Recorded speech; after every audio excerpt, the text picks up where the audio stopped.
Alors aujourd'hui, on va se pencher sur une idée vraiment centrale dans la pensée islamique, celle de l'équilibre. C'est un concept fascinant parce que, d'après les textes, il relie tout, de l'ordre immense de l'univers jusqu'à notre propre quête de justice, ici, dans nos vies de tous les jours. C'est une question qu'on s'est tous posée un jour, non? Comment on fait pour jongler entre les factures à payer, le travail, bref, toutes les contraintes matérielles, et en même temps cette petite voix intérieure qui aspire à autre chose, à du sens, à de la spiritualité. Trouver cet équilibre, c'est vraiment le défi d'une vie. Et c'est exactement le sujet qu'on va creuser. Eh bien, les textes qu'on examine aujourd'hui, ils apportent un concept clé pour répondre à ça. Al-Wasatiyya. On pourrait le traduire par le juste milieu ou la voie médiane. Mais attention, ce n'est pas juste un compromis un peu fade. Non, c'est bien plus profond. C'est une véritable quête d'harmonie, un chemin d'équilibre qui serait, selon ses sources, d'origine divine. Allez, on plonge dedans. Et pour bien saisir ce concept, on va prendre un peu de recul. Beaucoup de recul même. On va commencer par le plus grand des modèles, l'univers. C'est en regardant les étoiles, le cosmos, que les sources nous disent de chercher le premier exemple de cet équilibre parfait. Ce passage, il est vraiment parlant. Bien sûr, il y a le fait astronomique, mais ce qui est intéressant, c'est l'image qu'il dessine. Celle d'un univers où tout est en mouvement, mais un mouvement qui n'est pas chaotique. Au contraire, il est parfaitement réglé, parfaitement rythmé. La nuit et le jour ne sont pas des ennemis en guerre, ils dansent ensemble, ils se complètent. Pareil pour le soleil et la lune. Et là, il y a un détail linguistique qui change tout. Le terme arabe utilisé ici, c'est yasbahoun. Littéralement, ça veut dire « il nage ». Pensez-y une seconde. On ne parle pas d'un mouvement mécanique, un peu brutal et saccadé, comme celui de la trotteuse d'une montre. Tic-tac, tic-tac. Non, pas du tout.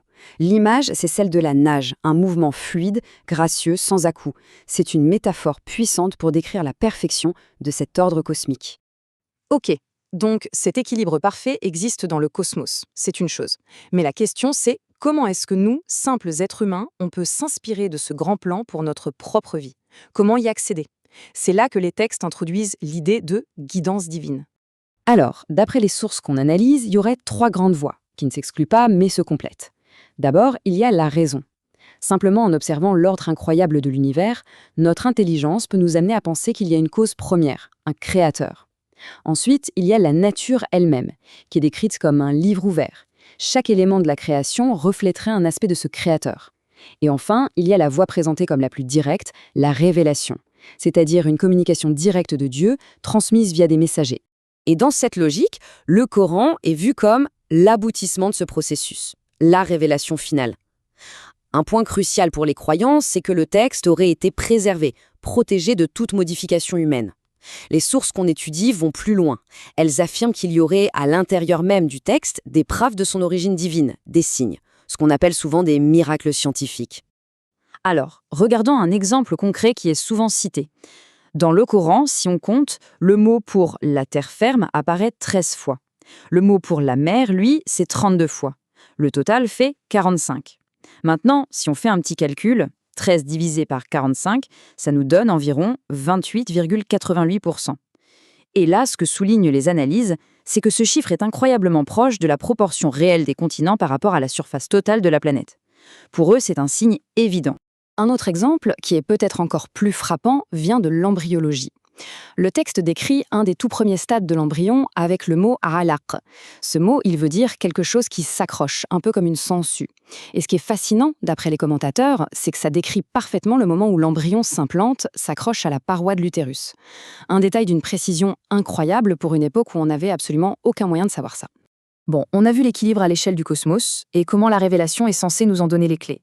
Maintenant, la question, c'est concrètement, comment on fait pour appliquer ça à soi-même? Comment on trouve cette harmonie en nous?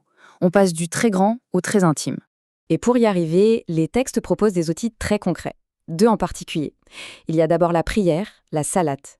Ce sont ces 5 pauses dans la journée. 5 moments pour appuyer sur le bouton stop, se couper un instant du bruit du monde matériel et se reconnecter à autre chose. Et puis, il y a le jeûne, le saoum.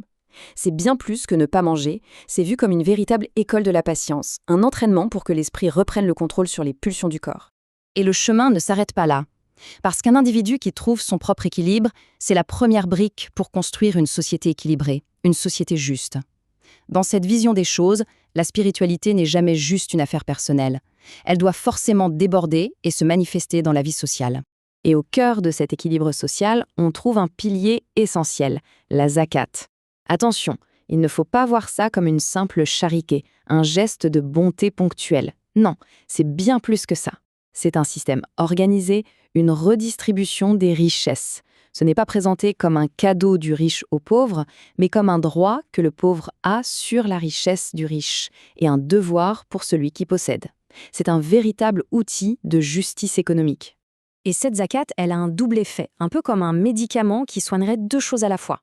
D'un côté, pour la personne qui donne, ça purifie son âme, ça l'aide à se détacher de l'amour excessif de l'argent, de l'avarice. Et de l'autre côté, pour la société, c'est ce qui cimente la communauté, ça renforce la solidarité, ça fait circuler l'argent et ça évite que les fossés ne se creusent trop. Et pour que sa société soit vraiment équilibrée, elle a besoin de deux jambes pour marcher, la justice et la miséricorde. Elles sont inséparables. La justice, c'est le cadre, c'est ce qui assure que chacun ait ses droits, c'est la structure. Mais la justice seule peut être froide, rigide. C'est là qu'intervient la miséricorde, c'est l'huile dans les rouages, c'est la compassion, le pardon. L'une sans l'autre, ça ne marche pas. L'équilibre parfait, c'est la combinaison des deux. On arrive tout doucement à la fin de notre exploration. On a vu pas mal de pièces du puzzle. Alors maintenant, il est temps de les assembler et de voir l'image d'ensemble qui se dessine, cette fameuse voie du juste milieu. Ce qui est vraiment frappant, en fin de compte, c'est de voir à quel point tout est lié dans cette vision. On part de l'harmonie quasi musicale de l'univers, cette harmonie devient un modèle pour notre propre équilibre intérieur, notre paix personnelle, et cet équilibre intérieur, à son tour, est la seule base solide pour construire une société juste et solidaire. Tout se tient. On va du plus grand, le cosmos, au plus petit, l'individu, puis on revient au collectif. C'est un système complet. Et voilà, on a bouclé la boucle. On est revenu à notre question du début, mais avec, je l'espère, un éclairage nouveau. Dans notre monde actuel, qui est si souvent celui des extrêmes, de la confrontation, de l'excès en tout, qu'est-ce que cette vieille idée du juste milieu peut encore nous dire? Qu'est-ce qu'elle peut nous apprendre sur notre propre recherche d'équilibre? C'est une question qui dépasse largement le cadre d'une seule tradition et qui, je crois, mérite qu'on y réfléchisse un peu.